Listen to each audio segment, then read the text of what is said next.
السلام عليكم. كاينين شي بنات باغيين يتزوجوا وكتقول لك انا ما بغيتش نتزوج شي راجل كيحكم، يقول لي ما تلبسيش هاد اللباس، ما تمشيش لعند صحاباتك، ما تخرجيش مع صحاباتك، ما تسافرش مع صحاباتك، ما تخرجيش للزنقه، ما تجيش معطله في الليل. نورمالمون هادشي خاصك تكوني تربيتي عليه، خاصو يكونوا اصلا والديك والعائله فين نتيا كبرتي خاصهم يكونوا مربينك على هادشي، باش منين تزوجي يجيك هذاك الشيء اللي كيقول لك راجلك شي حاجه عاديه جدا. لا داعي انه منين يقول لك تجيك سي بيزار بحال انت ما عرفتش جايه من باريس ولا جايه من نيويورك ولا ما نعرف منين جايه، لانه امتى كيكون الراجل كيطلب منك شي حوايج اللي كتسمى انه باغي يحكم عليا وباغي يزمتني، باغي يحكم عليا، باغي يزمتني. هو ملي كيقول لك مثلا ما تمشيش لداركم، ملي كيقول لك مثلا ما تصليش، ملي كيقول لك ما تمشيش للحمام، ملي كيقول لك مثلا ما تخرجش نهائيا، ملي كيقول لك مثلا ما يجيوش عندك عائلتك، هذه فين كيتسمى بنادم كيزمطك بشي حوايج اللي زعما بيحيد لك الاكسجين. اما ملي يقول لك ديري الفولار، لبسي طويل، ستري ليا، ستري مستر الله، ستري داكشي، راه ما يمكنش تخرجي بحال هكا.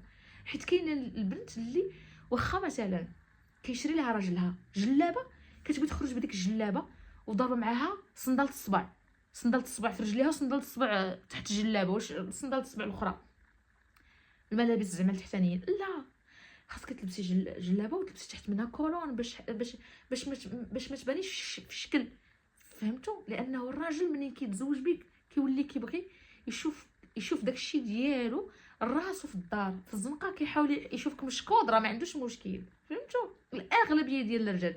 غير هو كاين واحد النوع اللي احمق في شكل، اللي كيكون كيبغي مراته تخرج، حيت كاين شي عيالات كتقول لك ومال فلانه ومال هذوك اللي كنشوفهم انا في الزنقه شو كيدايرين مع رجالهم، عندهم رجالهم وعند والدين، وشوفوا كي خارجين دايرين. هادوك كيكونوا كيخصهم يشوفوا عيالاتهم هكاك دايرين باش الرجال يشوفوا ليهم في عيالاتهم، باش هو يقدر يدير شي حاجه مره باش هو تقدر تبقى لي نفسه نايضه. كيكونوا حمقين ماشي حتى اللي فهمتوني. اما ملي نحكم عليك راجلك انك تلبسي جلابه وتحت منها سروال فهو شي حاجه عاديه، فاش يحكم لك انك تدخلي شعرك تحت من الفولار فعادي، فاش يقول لك ما تصبغيش شعرك راه من حقه صاحبتي. واش انت صابغه شعرك؟ واش ريحه الصباغه كتبقى بعدا سيمانه وهي كتفنفن؟ واش عرفتوا انه شحال من واحد طلق مراته على ود صباغه الشعر؟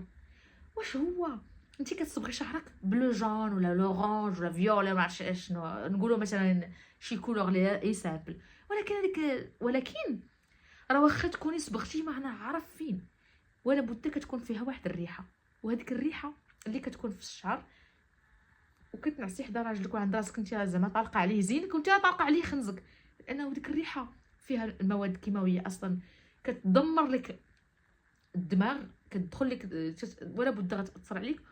وفي نفس الوقت الرجال والله ما تيعجبهم تصبغي شعرك، الرجال ما كيعجبهمش تصبغي شعرك، ديري ماكياج ثقيل، ديري ريحه مشعشعه، تلبسي شي لباس ما نعرف اشنو.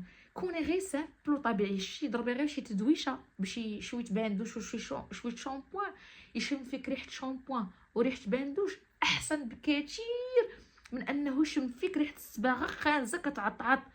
راه كاتاستروف، هادشي راه كاتاستروف.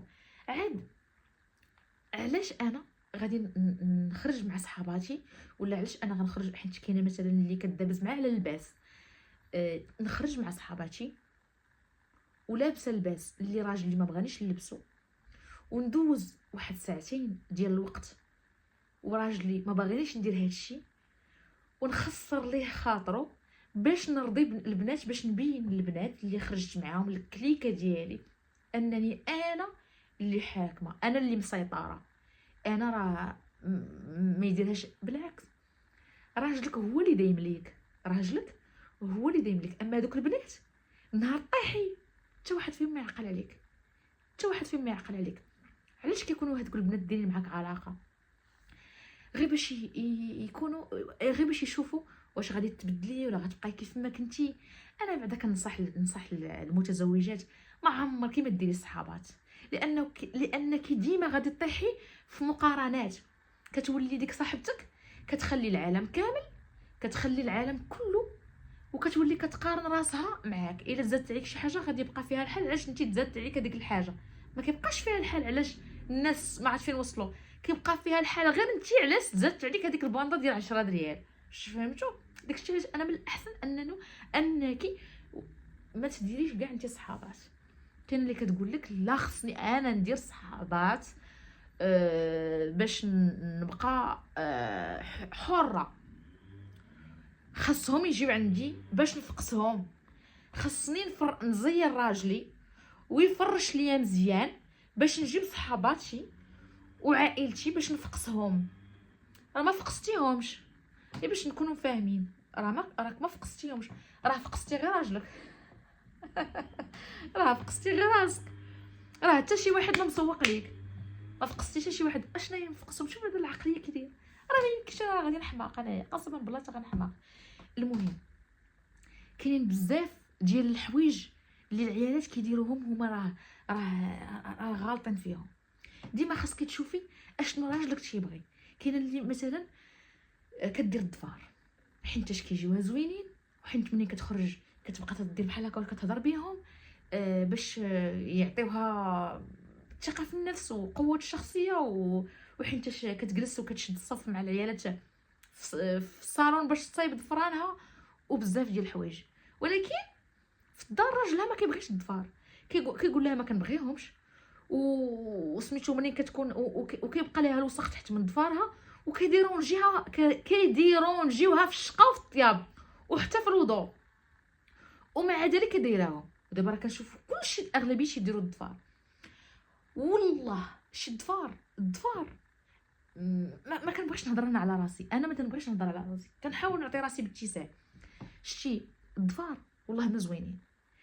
شتي حنا العيالات كلنا الضفار كيعجبوك في حاجه واحده، ملي كديريهم وكتكوني كتهضري راه كيبانوا زوينين وكيعطيو واحد لا فورم زوينه للايد ياك، ولكن راه ما كنكونوش مرتاحين فيهم، وما كنقدروش نتوضاو ولا ندوشوا بهم، وما كنقدروش نطيبوا بهم، ومستحيل تكوني نقيه وانت دايره الضفار. وكيديرونجيو فريمون، كيديرونجيو اي حاجه كتزاد على الجسم ديالك راه كديرونجي. ولعن الله الواصله والموصله والنامصه وما نعرف اشنو، اللي كتلصق الشعر واللي كتلصق الضفار واللي كتلصق الشفار واللي وشتي الشفار شتي الشفار كاع البنات اللي كيديروا الشفار كيكونوا كياكلوهم الشفار ديالهم، هما كيبانوا زوينين، هذا الشيء ما نهضروش عليه. ديريهم غير مره، ولكن ما تجيش ديري بيرمانون اللي كيديروا ديما وتبقاي تحكي هكا وحالتك حاله يا صاحبتي. ديما ننصحكم غير واحد النصيحه، ديما ندير داكشي اللي بغاه راجلي، ماشي ندير داكشي باش نبان في الزنقه زوينه. في الزنقه ما عندك لاش تباني زوينه، في الزنقه باني محترمه فقط، نقيه لابسه مزيان مستوره. في الدار اللي ندير داكشي اللي بغا راجلي ملي يكون باغي ليا الضفار نديرهم ليه، شي راجلي الا كان باغي ليا الشفار نديرهم ليه. في الزنقه لانك شكون اللي كيخصك تعجبيه؟ راجلك، ماشي مول الحانوت والكزار والدرب والسيكتور والغارديان ما يمكنش. في الزنقه صافي موسم الصيد انتهى، دابا راه موسم الحرث. كان هذا هو الفيديو ديال اليوم، كنتمنى انه ينال الاعجاب ديالكم، والسلام عليكم.